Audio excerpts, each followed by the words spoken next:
আসসালামু আলাইকুম। কি অবস্থা সবার? আশা করছি সবাই অনেক ভালো আছেন। অনেক দিন হয়ে গেছে, লং ভিডিও তো দেওয়াই হয় না, কেন জানি কাজের আগ্রহই পাচ্ছি না। দ্বিতীয় কথা হচ্ছে ভীষণই অন্যান্য কাজে ভীষণই বিজি, যার কারণে আসলে লং ভিডিও দেওয়াই হয় না। তো আজকে ভাবলাম একটা ভিডিও দিই। সকালে নাস্তাটা রেডি করে নিচ্ছি।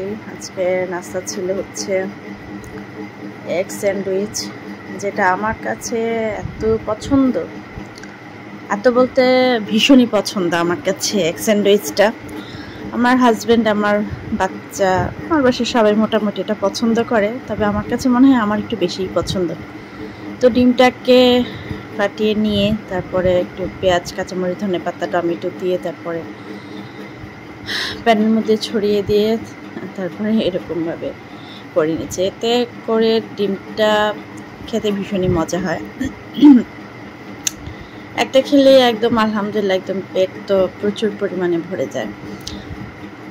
আচ্ছা, আপনার একটা কথা বলেন তো, আপনার কাছে কি মনে হয় গ্রামের মানুষ সহজ সরল?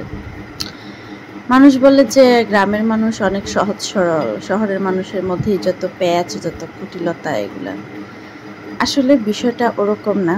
গ্রাম কিংবা শহর, সহজ সরল মানুষ সবখানেই আছে। গ্রামের মানুষকে জমি জমা নিয়ে একটু লাগাই দিয়েন, দেখবেন সহজ সরলতা কাকে বলে। নিজের ভাগে না বললে কেউ সহজ সরল না, না গ্রামে না শহরে। আর বলেন যে শহরের মানুষ বেশি সভ্য, গ্রামের মানুষ অসভ্য, এটাও ঠিক না। শহরে যেমন সভ্য অসভ্য থাকে, গ্রামেও সভ্য অসভ্য উভয়ই থাকে। তবে গ্রামের মানুষ সম্পর্কে মানুষের অনেকই ভুল ধারণা থাকে, যে গ্রামের মানুষ সহজ সরল, গ্রামের মানুষের সাথে অ্যাচ প্যাচ বুঝে না, গ্রামের মানুষ অনেক ভালো। বিষয়টা ওরকম না। আসলে গ্রামের মানুষ নির্বোধ, সেটা আপনি বলতে পারেন, কারণ ওরা এতটাই নির্বোধ, তুচ্ছ ঘটনাকে কেন্দ্র করে ওরা প্রচুর পরিমাণে হাঙ্গামা করে। ঠিক আছে, তুচ্ছ ঘটনাকে কেন্দ্র করে। আর যদি বলেন যে আজ থেকে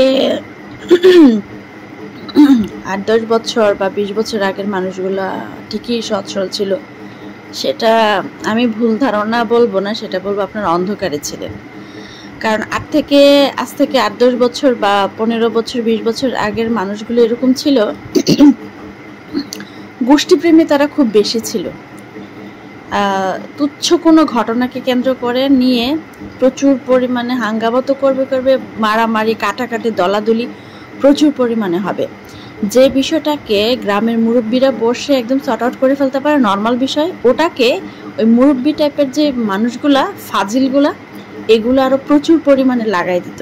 সেটার মানে চাক্ষুষ প্রমাণ আমি জানি, কারণ আমি এমন একটা গ্রামে জন্মগ্রহণ করেছি, জন্মের পর থেকে ওই গ্রামে মারামারি একটা তুচ্ছ ঘটনা, যে কোনো বিষয় নিয়ে মারামারি লেগে যেত, কাটাকাটি, থানা, পুলিশ, এরকম অবস্থা ছিল মানে আমাদের গ্রামে। লাস্ট মনে হয় 2007 সালে লাস্ট এই ঘটনা, এরকম একটা ঘটনা ঘটেছিল। তখন আমি ক্লাস 7-এ পড়তাম। যে ঘটনাটা নিয়ে লাস্ট মারামারি লেগেছিল, সেই ঘটনাটা আসলে এতই লজ্জাজনক। সাধারণ মানুষ, একটু বুঝের মানুষ, বয়োবৃদ্ধ মানুষ, তারা লজ্জার চোটে এটা জনসম্মুখে আনতই না। কিন্তু এই ঘটনাকে কেন্দ্র করে কি যে পরিমাণ রক্তক্ষয়ী একটা দ্বন্দ্ব হয়ে গেছিল ওই বছর, কোরবানি ঈদের আগের দিন, কোরবানি ঈদের পরের দিন, 2 দিনে এত পরিমাণ ক্ষয়ক্ষতি, এত পরিমাণ প্রাণহানি হয়েছিল ওই বছরটাতে আমাদের গ্রামে 2 পক্ষের মধ্যে।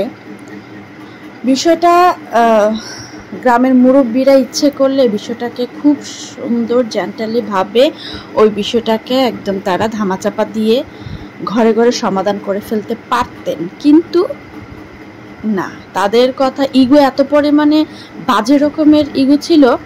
একজন আরেকজনকে একটা কথা বলে কেন চলে যাবে, বলে যাওয়া যাবে না, তাকে কথা ফেরত দিতে হবে, কথার বদলে কথা, মায়ের বদলে মায়ের, এরকম একটা সিচুয়েশন ছিল। কিন্তু বিষয়গুলো ছিল খুবই লজ্জাজনক। যে বিষয়গুলো নিয়ে মারামারিগুলো লাগতো। এবার বলেন, গ্রামের মানুষকে আসলে সচ্ছল ছিল?